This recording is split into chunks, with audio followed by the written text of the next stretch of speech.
Good morning. It's Jane. And on today's Healthier You, we are discussing healthier eating plans. At least that's what I'm going to talk about. We'll see how that goes, right? All right, guys. First of all, here we go with the medical disclaimer. Always check with your physician before starting any exercise or dietary program. Information here is my personal research into different health topics and is not to be considered medical advice. Now, you may hear that I have a little bit of a lisp, and I will explain what's going on there. I have a crown that fell out last Thursday evening, and I am waiting to get it fixed. And of course, most doctors you can't get in for 2 to 3 weeks, so I'm praying for a cancellation. All right, let's get into it. Having a healthy eating plan can give your body the nutrients it needs every day and help you keep within your daily goal for your weight loss. It is also going to help you with keeping your heart healthier, lowering that risk for heart disease and other health conditions. Now, a good healthy eating plan emphasizes vegetables, fruits, whole grains, low-fat free or low-fat products, dairy products. Which I don't know about you, but some of that fat-free is like eating plastic. Includes lean meats, poultry, fish, beans, eggs, and nuts. Limits saturated, trans fats, sodium, and added sugars. And also has portion control. And you also need to know the amount of calories. So, in other words, first of all, you need to know the amount of calories that you are ingesting to begin with in order for you to determine how to create a calorie deficit plan for you to lose weight. For most people, all you need to do is reduce food and beverages, usually high sugar. If you're drinking full sugar drinks, cut those out. That should help you tremendously. They tell you for a weight loss of 1 to 1.5 pounds per week, your daily intake should be reduced by 500 to 750 calories. So, in other words, if your eating plan currently is 15, they tell you 1,200 to 1,500 calories per day will help most women lose weight. If you are on that size calorie, and you're not losing weight, you probably need to talk with the dietitian, your doctor, about those issues to help create a plan that will work for you. Some smart tips to cut those things out. Men, they get away with eating more calories, 1,500 to 1,800 per day. So, and that's generally for women who weigh more or those who exercise on a regular basis. They tell you that very low calorie diets, 800 or less, should not be done unless it is being monitored by your physician. So, what are some meal planning tips? Some of the biggest thing is it'll help you take control of your diet issues. It can help you save money and time as well. So, what is meal planning? It's the act of deciding what you will eat for your meals in advance. It involves taking into consideration your schedule, dietary needs and preferences, and creating a plan for your meals for that amount of time. It can be weekly, bi-weekly, monthly. You determine it. It also sometimes will include preparing some of those or all of the meals ahead of time, such as cooking and then freezing them for later.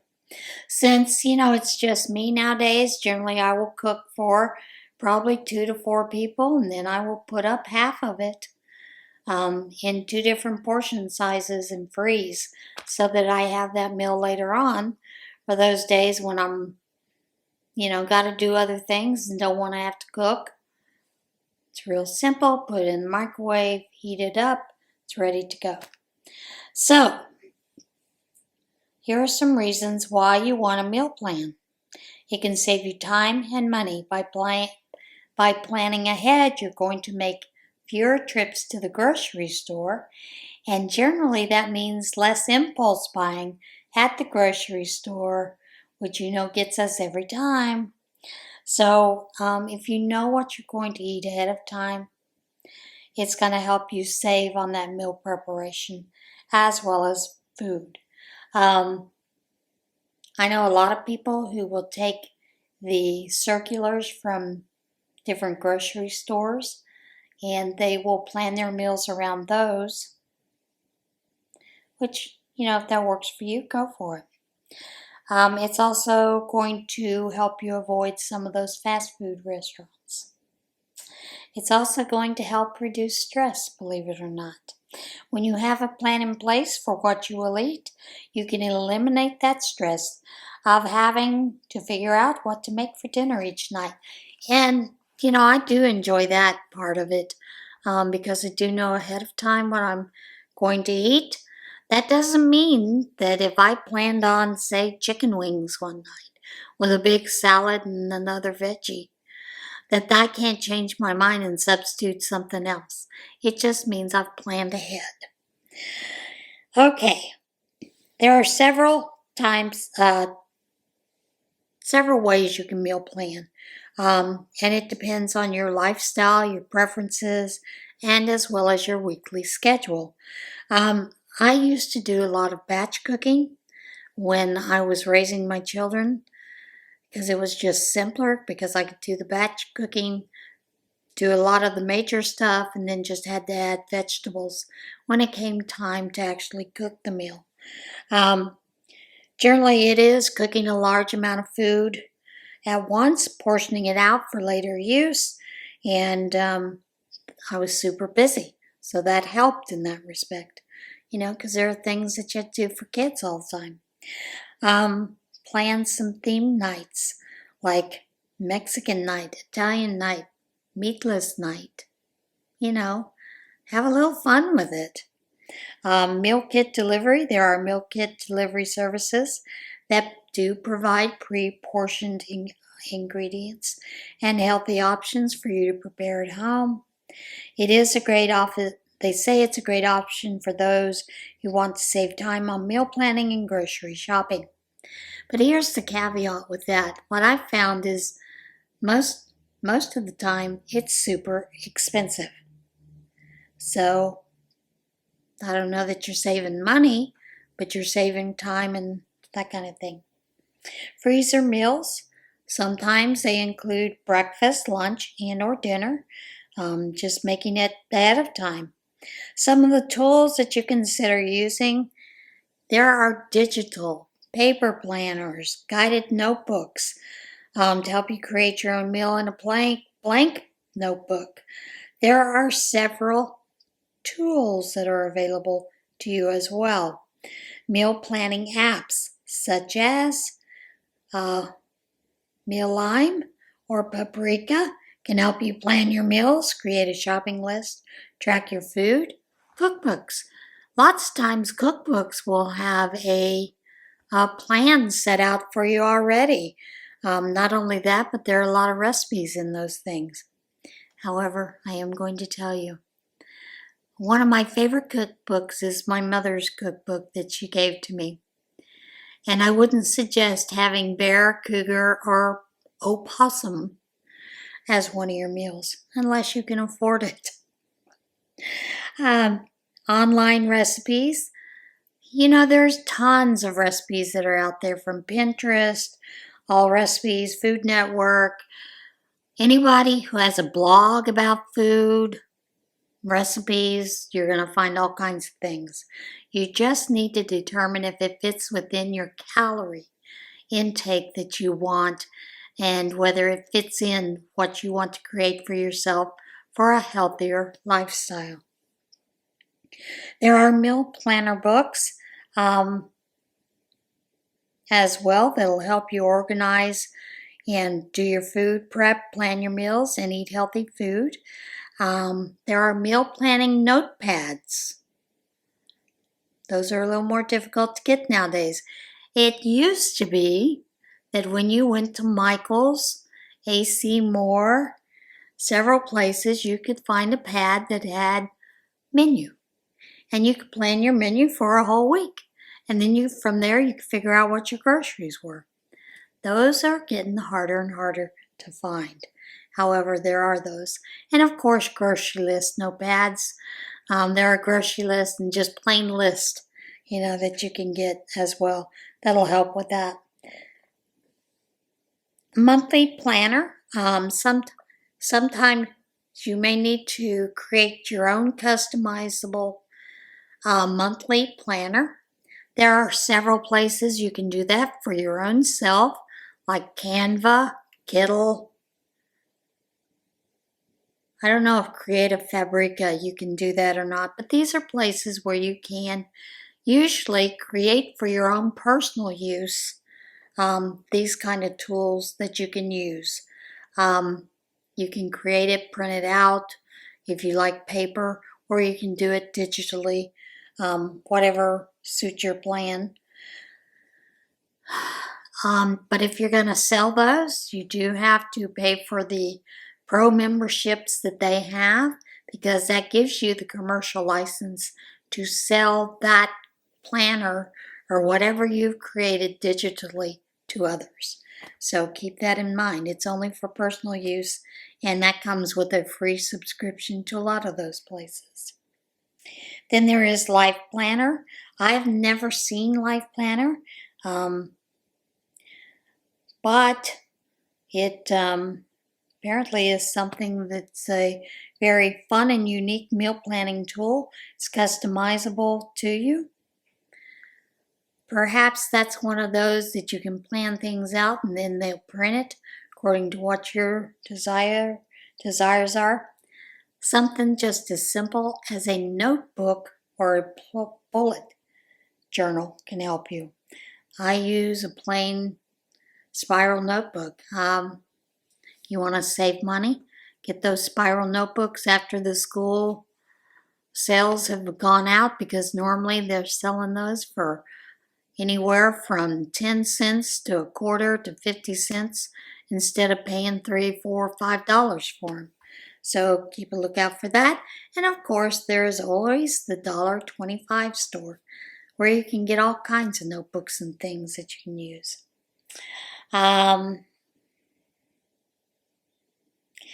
Some of the things that you want to remember when you're meal planning is you do need to set aside a time to do this. So, if you have children at home and things are busy, you may not want to sit down and do it when your children are awake and things are busy. You may want to get up early in the morning or set a time when maybe, another person can take the kids and you have a few minutes to do it on your own. Some of the things you want to keep in mind are you do need to have an inventory of your fridge, your freezer, and your pantry. That will help you decide what you need, as well as help you have a running guide on what your grocery needs are. So that way you're not going to buy 16 jars of garlic or 17 cans of cream chicken soup when you already had 7 at home. Who knows?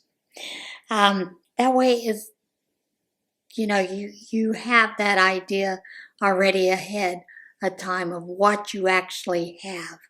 And generally what I do is I have in the notebook, I actually have it on digital on my computer so that I update it each month or when it's time to go get groceries. So I know, well, I need this, I need that kind of thing.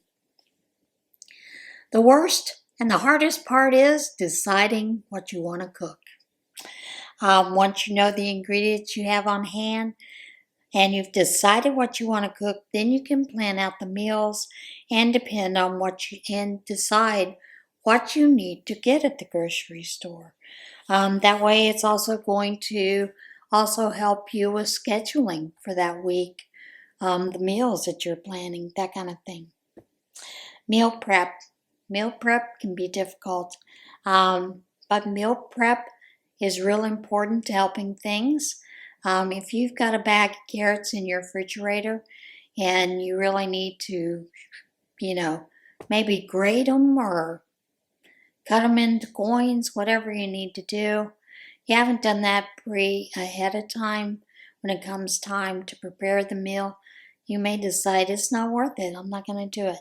So consider chopping up those vegetables, cooking the meat, or making your sauces, or all of it. Lots of times if you've cooked your, let's say, spaghetti sauce, you've made your spaghetti sauce, cooked the meat, put it in it, put everything you're going to put in it, then all you need to do is warm it up while you're cooking the pasta. I mean, those are simple things that you can do to help you later on. Some of the things they suggest for successful meal planning are: set your budget. Decide on what your budget is going to be. Follow your plan, but be flexible. Like I said, if I've planned chicken wings for Wednesday night and I come Wednesday, I'm like, I don't want chicken wings. I'd rather have meatloaf. Well, I may already have a meatloaf in the freezer that I can pull out and, reheat, that kind of thing. And also, don't forget to use your leftovers. Like I said, I'm alone, and there is one thing that I do really enjoy, and that is a bean and meat, beef burrito, and or chicken burrito. But when I get a can of beans, I can't eat that whole can of refried beans. Or if I've made my beans from scratch with pinto beans or whatever, sometimes I don't want to eat those leftovers the next day. However, I can, blend those up, make them into my own healthier version of refried beans, add it to the cooked beef or chicken, roll up some burritos, and roll them up in wax paper, set them in a Ziploc freezer bag, and then I have a burrito I can pull out, set it in the refrigerator the night before, or whatever, so it's a quicker, easier meal for me. And yeah, generally that is a meal for me. Sometimes I will have a salad with it. Most likely it's just going to be that burrito, and then later on I'll have an apple or something like that. Maybe some fruit or some berries later on. Also, if you have family members, get them involved. And what comes to mind is that reel where they've taken, when you ask the loved ones what you want, they say, I don't know. I don't care. Whatever you want, whatever you fix. And then they write those out on a piece of paper and cook them up and serve them for dinner. That's kind of where you're at. You may need to, really force someone to help you with that. But generally, most family members will say, well, we haven't had meatloaf in a long time. Let's have meatloaf. Or maybe they'll say, we haven't had this in a while. Why don't we have that? So, use that. Also, remember that food is seasonal. Vegetables are seasonal. So you may want to include more seasonal foods in that. But it's also going to provide variety. One of the biggest things that I've seen lately is, and I do like this when I make nachos out of the small little small peppers that you get, sweet peppers. If you haven't tried it, it's delicious. And you can cook those bell peppers a little bit more if you want. or you can leave them raw for a nice crunch. I do a kind of in between. I heat them up for a little bit, and then they still have that bit of crunch. And luckily, for most of us, those are not seasonal. Some of the seasonal things that you're going to find are probably going to be more along the lines of zucchinis, squashes, tomatoes, because most of the time, this time of year, the tomatoes are horrid. So, you might want to consider using canned instead, whatever. But, yeah, those are some things to keep in mind. You also want to eat all different kind of things. There are several things that you can find in the grocery store that use lower fat, lower, sodium soups, those kind of things. You want to remember to maybe use flavored cheeses that are stronger, so you can use less in your foods, those kind of things. Check out some of the frozen side dishes, and they always tell you add beans to vegetable soups, those kind of things. So there are some things. There are a lot of online recipes. The National Institute of Health suggests My Plate Kitchen. And then there are things that you want to keep in mind when you are going out to eat, simply because those can be higher in calorie. You may need to half that down or just eat half of it. When it comes to snacks, you need to watch those portions. There is a game that is at the National Institute of Health, and it's a PDF type. It's a game board style brochure. Talks about how to avoid portion size pitfalls, and I'll try to remember to put those down. And there is also at the CDC, they do have a small amount of ways to set healthy meals. Sorry about that, folks. But they also have food diaries that you can use. Now, there is one site that if you want to go look at meal plans, skinnytaste.com has meal plans for every week of the month or every month, if I remember correctly. So those are some places where you can go to help find some help with some of those things. But other than that, be a little adventurous, try something you haven't tried before. It's real important to keep a variety in your diet so you don't get bored. There are some of you that do not want a variety. You want a set thing, and that's fine too. Whatever works for you.